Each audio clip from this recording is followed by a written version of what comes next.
ওকে, hello everyone, কি অবস্থা সবার? কেমন আছো সবাই? আশা করি সবাই ভালো আছো। তো এই অধ্যায়টা ইতিপূর্বে কি তোমরা পড়েছো? এই পোলাপাইন, কি অবস্থা? এই অধ্যায়টা ইতিমধ্যে তোমরা কি পড়েছো নাকি পড়োনি? একটু কমেন্টে জানাও তো দেখি আমাকে। ইতিমধ্যে তোমরা এই অধ্যায়টা পড়েছো নাকি না? আচ্ছা আচ্ছা, সবাই একটু দ্রুত যুক্ত হয়ে যাও। আসসালামু আলাইকুম। এই অধ্যায়টা সম্পর্কে কি একটুও ধারণা নাই তোমাদের?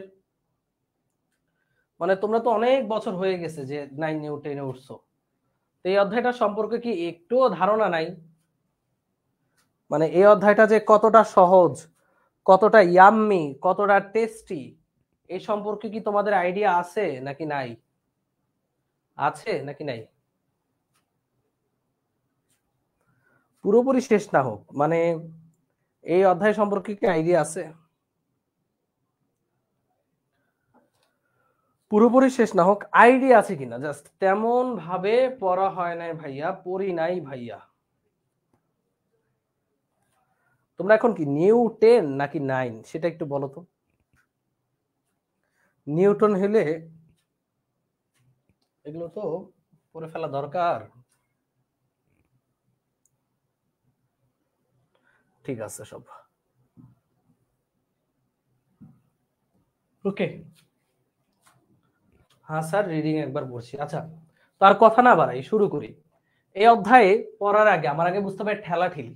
কি বুঝতে হবে? ঠেলা ঠেলি। ঠেলা ঠেলি কেমনে বুঝবা? এই যে দেখো, এইখানে দেখো, এই মনে করো আমাদের সবার প্রিয় তোমাদের কোন ভাই? বলো, আমরা এখানে কোন ভাইকে নিয়ে আসলে খুশি হবো তোমরা? এখানে আমরা একটা চিত্র আঁকবো। এই চিত্রের পার্ট হিসেবে কোন ভাইয়াকে আঁকলে তোমরা খুশি হবা? বলো একটু। তোমাদের খুশি হবে আমার কাজ, আমি তোমাদেরকে খুশি করব, বলো। আচ্ছা, খাদিজা বলছে এই অধ্যায় পড়তে ভালো লাগে না। মনোযোগ দাও, দেখবে এই অধ্যায়টা তোমার মোস্ট ফেভারিট একটা অধ্যায় পরিণত হবে। কেমন আছেন ভাইয়া? ভালো নাই, খুবই গরম, গরমে অতিষ্ঠ হয়ে আছি, অসাধারণ বাজে। আচ্ছা, বলছে নূর ভাইয়া। নূর ভাইয়া খুবই ভালো মানুষ।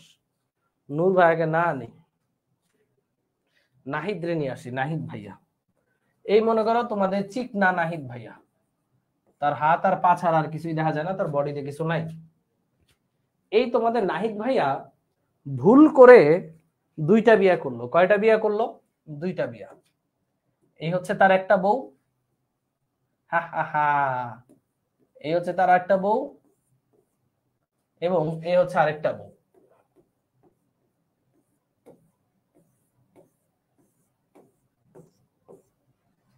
তো এই যে নাহিদ ভাইয়ের যে দুই বউ, একটা চিকন আর একটা মোড়া। এখন দুই বউ চাচ্ছে নাহিদ ভাইয়া, এই বউ চাচ্ছে নাহিদ ভাই ওদিকে যাক, এই বউ চাচ্ছে নাহিদ ভাই এদিকে যাক। তাই তারা দুজন মিলে নাহিদ ভাইয়ের কোমরে দড়ি বাঁধলো, দড়ি বেঁধে দিল টান। বলো নাহিদ ভাই কোন দিকে যাবে? আমি যদি বলি এই যে বউ, ও নাহিদ ভাইকে এদিকে 50 নিউটন বলে টানতেছে, আর এই বউটা নাহিদ ভাইকে এদিকে টানতেছে হচ্ছে 20 নিউটন বলে। বলো নাহিদ ভাই কোন দিকে যাবে? উত্তর দাও, নাহিদ ভাইয়া কোন দিকে যাবে? এই বউ এদিকে টানতেছে ওকে 50 নিউটন বলে, আর এই বউ ওরে টানতেছে 20 নিউটন বলে। নাহিদ ভাইয়া যাবে কোন দিকে? কোন দিকে কত বলে যাবে ভাইয়া? ওকে বলো, তো দাও। মোটাপুর দিকে। ঠিক আছে, হ্যাঁ এক্স্যাক্টলি বুঝতেই পারছো।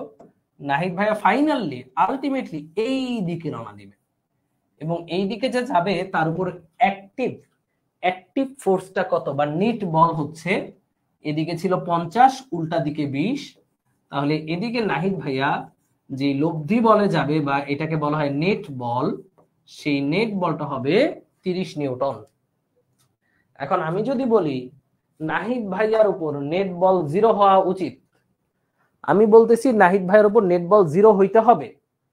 তাহলে কি ঘটনা ঘটাইতে হবে?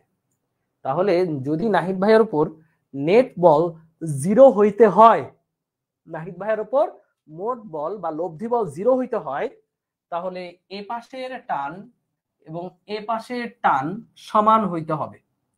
অর্থাৎ এই বরাবর যত টান এই বরাবর তত টানই হইতে হবে।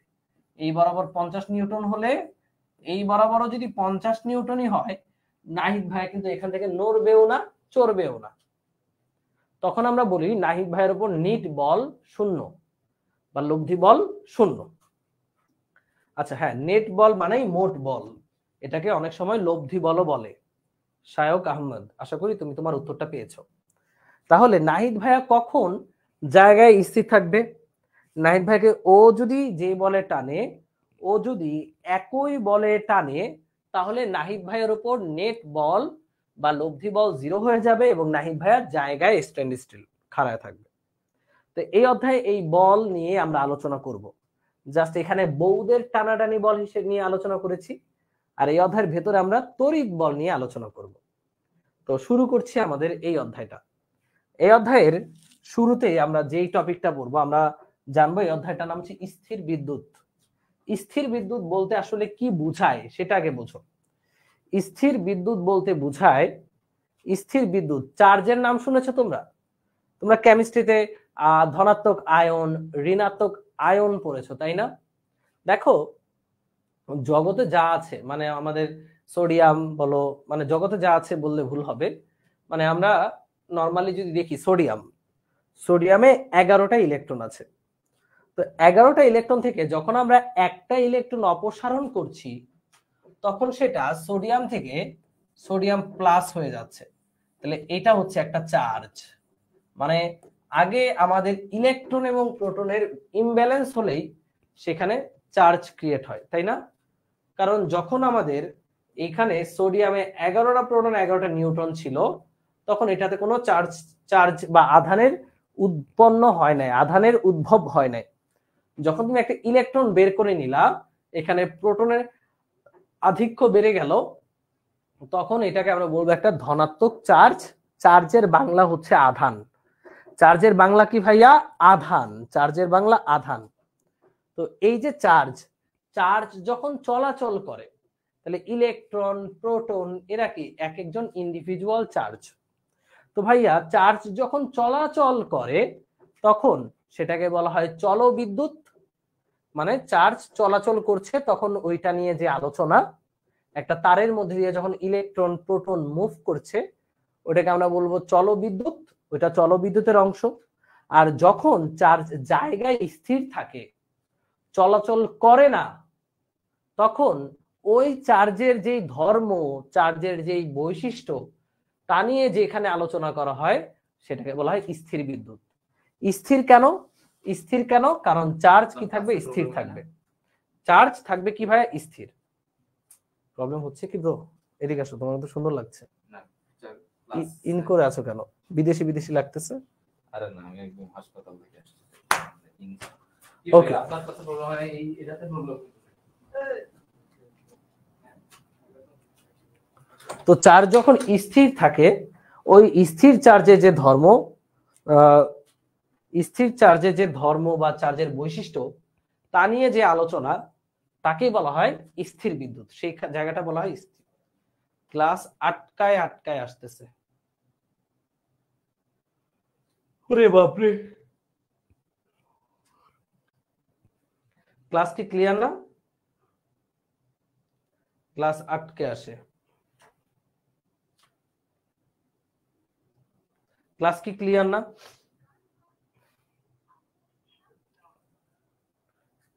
দেখতেছি এক মিনিট। আলহামদুলিল্লাহ, 1 মিনিট দাঁড়াও, দেখতেছি।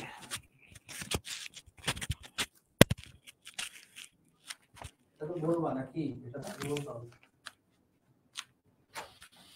এটা সমস্যা।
এবার ঠিক আছে সব? হ্যালো হ্যালো হ্যালো, এই সবাই ঠিক আছে এবার? এখন সবাই বলেই তো আপনাদের এই অবস্থা। আচ্ছা এখন সবাই বললেন তো, কেউ 99 স্যার হারাই গেছে। আচ্ছা এখন কি অল ওকে নাকি নট ওকে? ভাই আপনি কি একরকম হৃদয়ের কাছে ছিলেন? আমি কিন্তু দেখেছি। তুমি কিভাবে দেখছো? আচ্ছা হৃদয়ের ইয়াতে গেলাম, যে গিয়ে দেখলাম যে ওটা ক্লিয়ার আছে কিনা। আচ্ছা ঠিক আছে, এখন সব ঠিক আছে।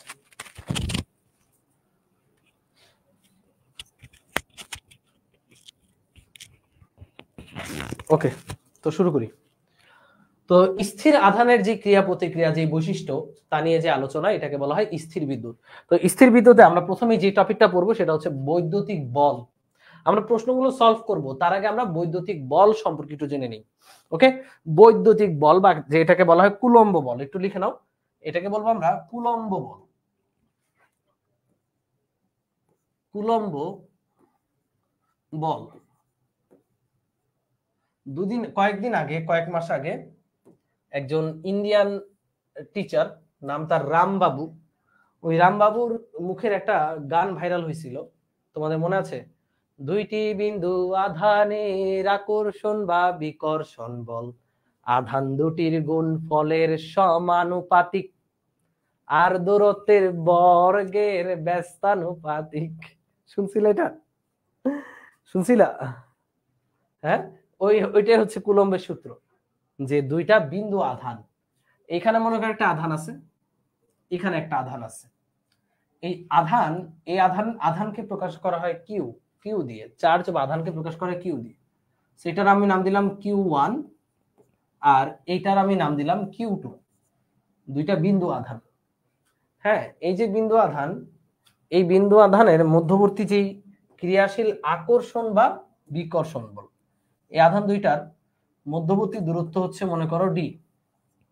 এবার সবসময় মনে রাখবা, এই যে চার্জ, এই চার্জের আশেপাশে আরেকটা চার্জ আনলে আকর্ষণ বা বিকর্ষণ বল অনুভব করে।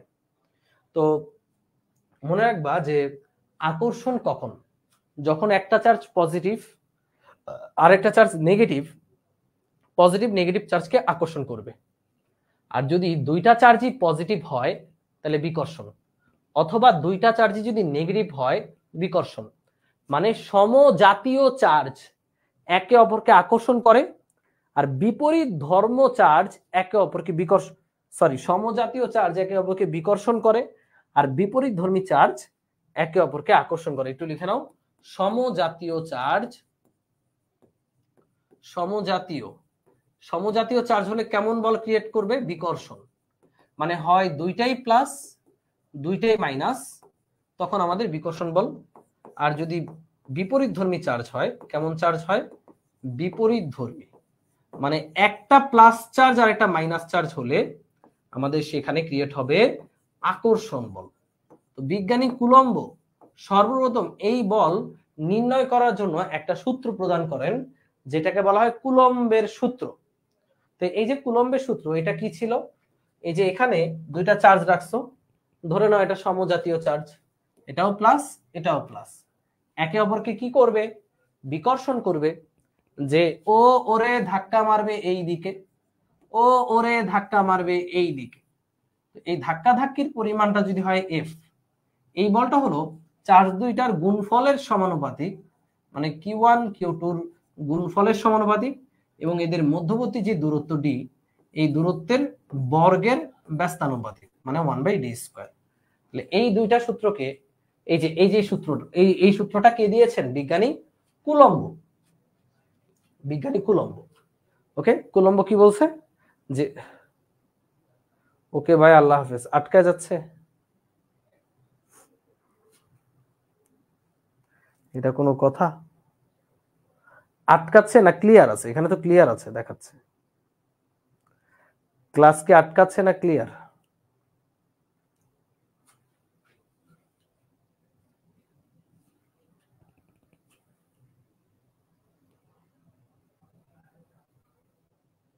কমেন্টে বলো তো, ক্লাস কি আটকাচ্ছে না ক্লিয়ার?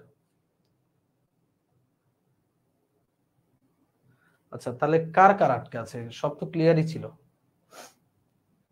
ওকে, তো ভাই এই যে সমজাতীয় চার্জ একে অপরকে বিকর্ষণ করে, আর যদি একটা চার্জ প্লাস আর একটা মাইনাস হয় তাহলে একে অপরকে আকর্ষণ করবে। তাহলে এই আকর্ষণ বা বিকর্ষণ বলটা হলো আধান দুইটার গুণফলের সমানুপাতিক, এবং এদের মধ্যবর্তী যে দূরত্ব d, দূরত্বের বর্গের ব্যস্তানুপাতিক। তো আমরা যদি এই দুইটা সূত্রকে সমন্বয় করি, তাহলে আমরা পাবো F is proportional to Q1 Q2 by দূরত্বের স্কয়ার। এই দূরত্বকে d এর জায়গায় মাঝে মাঝে আরও দিতে পারে, তো এটা নিয়ে ভয় পাও না।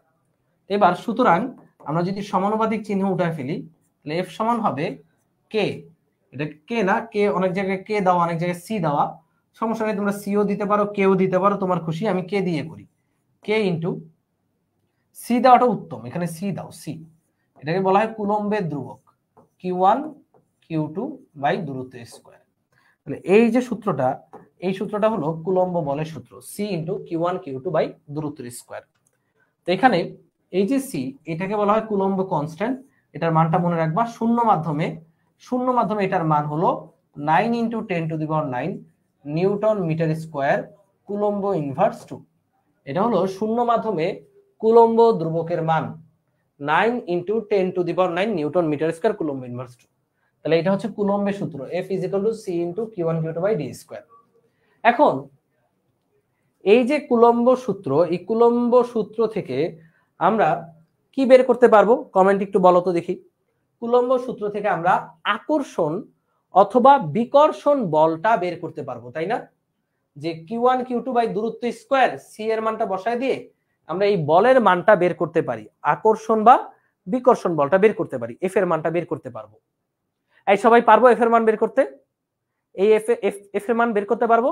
এবার এখানে কাহিনী আছে, ধরো একটা দিল প্লাসের 10 চার্জ, এখানে বললো একটা চার্জের মান প্লাসের 10 কুলম্ব, আরেকটা চার্জের মান মাইনাসের 5 কুলম্ব।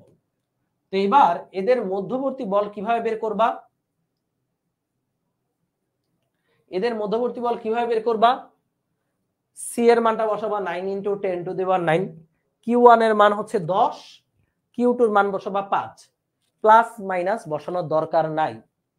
কুলম্ব বল যখন বের করবা প্লাস মাইনাস বসানোর দরকার নাই। বইয়ে দেখবা প্লাস মাইনাস বসাইছে, বাট তোমরা বসাবা না। কেন বসাবা না? এখানে কুলম্বর সূত্রে জাস্ট Q1 আর Q2 চার্জের ভ্যালু মানটা বসাবা, 10 আর 5 বসাবা, দূরত্ব স্কয়ার করলাম। এরপর এই বলটা বের হবে, বলের মান হবে নিউটন। বলটা বের হবার পর তুমি যেহেতু প্লাস মাইনাস বসাও নাই, তুমি শুধু লাস্টে বলে দিবা এটা আকর্ষণ বল নাকি বিকর্ষণ বল। তুমি জাস্ট বলের মানটা বের করে লাস্টে কমেন্ট করে দিবে এটা কেমন বল হবে ভাইয়া। যেহেতু প্লাস মাইনাস তাহলে এটা হবে আকর্ষণ বল, শেষ। এটুকু বলে দিলেই চলবে। মানে প্লাস মাইনাস আর অঙ্কের মধ্যে বসায় ঝামেলা করার দরকার নাই। বল যেহেতু ভেক্টর রাশি, প্লাস মাইনাস ছাড়াই মানগুলো বসাবা। মান বসানোর পর লাস্টে কমেন্ট করে দিবা যে এই পরিমাণ বলটা হলো আকর্ষণ বল। আর যদি বিপরীতধর্মী হয় তাহলে এটাকে বলা হবে বিকর্ষণ বল, সরি। আর যদি সমধর্মী হইতো, এটাও প্লাস এটাও প্লাস, তখন এই বলটা হইতো বিকর্ষণ বল। ওকে, সো আশা করি সবাই পারবা। এখন দেখো কিছু অঙ্ক, দেখো খুবই সোজা, এই অঙ্কগুলোই তোমাদের বেলাও আসবে। এখানে একটা বস্তু আছে এ, এটার মধ্যে চার্জ আছে 20 কুলম্ব। যেহেতু সামনে কিছু দেয় না তাহলে বুঝতে হবে প্লাসের 20, এটা প্লাসের 30, এটা প্লাসের 15। এই যে চার্জ, এই চার্জের সেন্টার থেকে সেন্টারের মধ্যবর্তী দূরত্ব হচ্ছে 10 মিটার। দুইটা চার্জের মধ্যবর্তী দূরত্ব হলো 10 মিটার। প্রশ্ন হলো, দেখো এই যে পি আধানকে এ ও বি আধানদ্বয়ের মধ্যবর্তী কোন স্থানে স্থাপন করলে এর উপর এ ও বি আধানদ্বয়ের কোনো প্রভাব থাকবে না। তো ব্যাপারটা একটু বুঝাই। আচ্ছা, মান কি পয়েন্টে নাকি ভগ্নাংশ হবে? পয়েন্টে হবে মান, ভগ্নাংশে কেন হবে? তো এই প্রশ্নটা একটু বুঝো। প্রশ্নটা হলো দুইটা চার্জ আছে, এই একটা এ আর এখান থেকে এইখানে হচ্ছে মনে করো বি।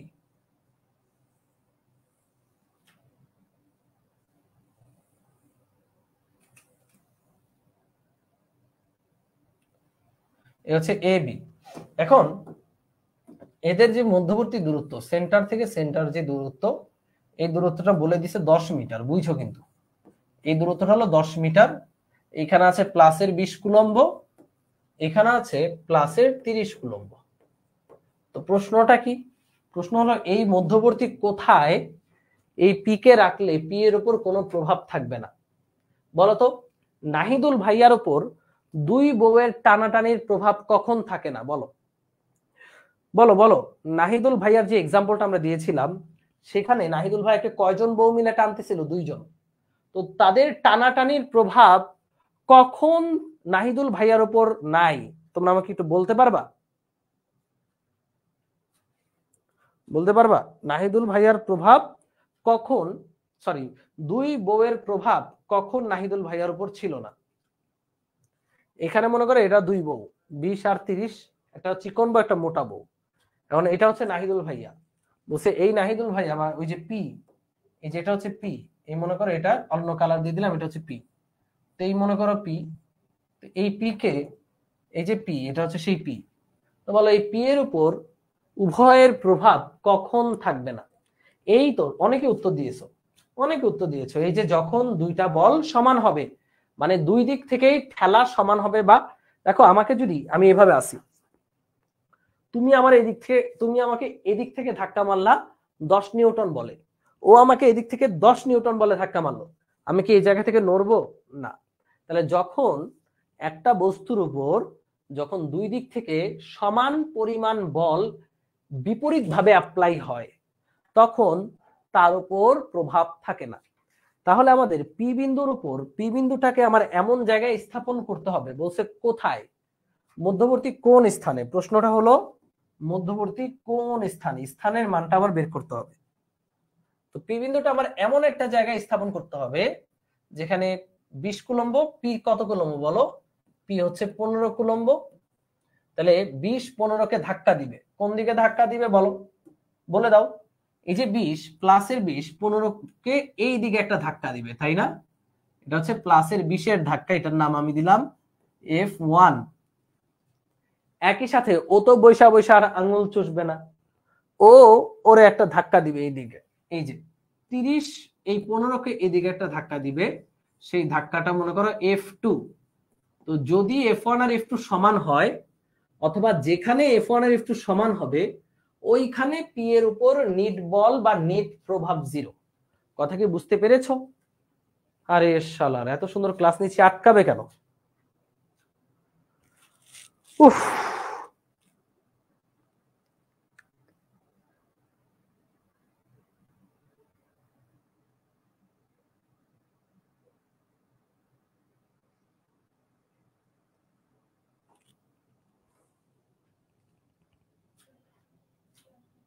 এটা কোনো কথা? এত সুন্দর একটা ক্লাস নিব ভাবলাম, নেট কি ডিস্টার্ব, আবার আটকাচ্ছে যে। বাকি ক্লাসগুলো হচ্ছে কেমনে? হ্যাঁ, তাহলে ওই যে ওগুলো তো আর ইম্পর্টেন্ট ক্লাস, টার্গেট ডিএমসি।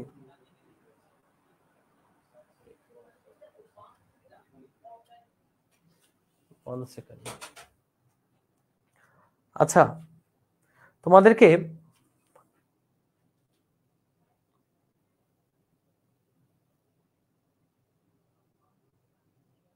আচ্ছা একটা কাজ করি, একটা রেকর্ড ক্লাস দিই, দেখবা এখন আমি যদি একটা ক্লাসে লিংক দিই স্থির তড়িতের,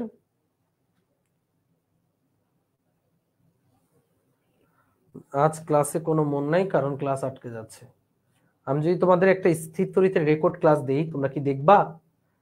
পুরোটা ক্লিয়ার করা আছে, 2 ঘন্টা মাত্র, নতুন ক্লাস, ক্লাসটা নতুন ভাবে শুট করেছিলাম, তোমরা কি দেখবা? কারণ এই গরমের মধ্যে এত সুন্দর ক্লাস নিয়ে যখন শুনি বারবার আটকে যাচ্ছে তখন খারাপ লাগে।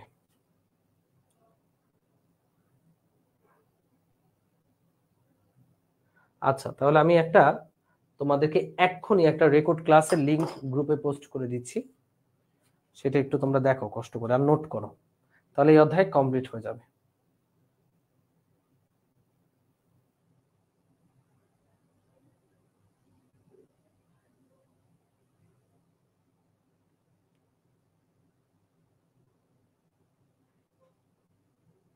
এখন যদি দেই তাহলে প্রমিস করতে হবে দেখবো, ক্লাসটা খুবই প্রিমিয়াম, একদম স্থির তৈরি ঝালাফালা হয়ে যাবে, একদম সেরা একটা ক্লাস। ওই ক্লাস করলে স্থির তৈরি থেকে একটা সিকিউ কমন পাবাই, মাস্ট মিস নাই, স্থির তৈরি থেকে একটা পাবাই। মাত্র 2 ঘন্টার একটা ক্লাস, এবং আমি এমন ভাবে বুঝাইছি যে এই ক্লাস, আচ্ছা এই ক্লাসটা আমরা দরকার হলে রুটিন শেষে লাইভ দিব, বাট এখন তো আর মনে করো রুটিনের মাঝখানে ঢোকা যাবে না, তো আমি তোমাকে যে ক্লাসটা দিচ্ছি সেই ক্লাসটা একটু করবা কষ্ট করে, এখন যে ক্লাসটা দিব সেটা কষ্ট করে করবা। দেখো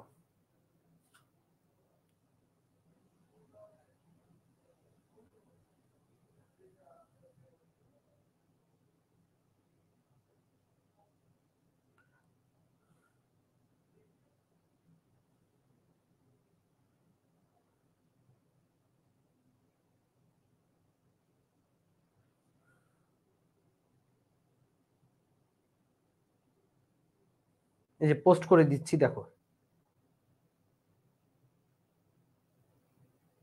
টাটা, যেহেতু পোস্ট করে দিচ্ছি, হ্যাঁ টাটা।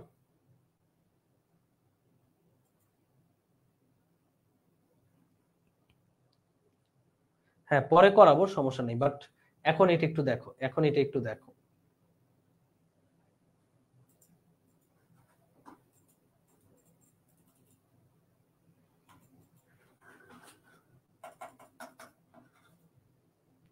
নিজে তো আটকে গেছে।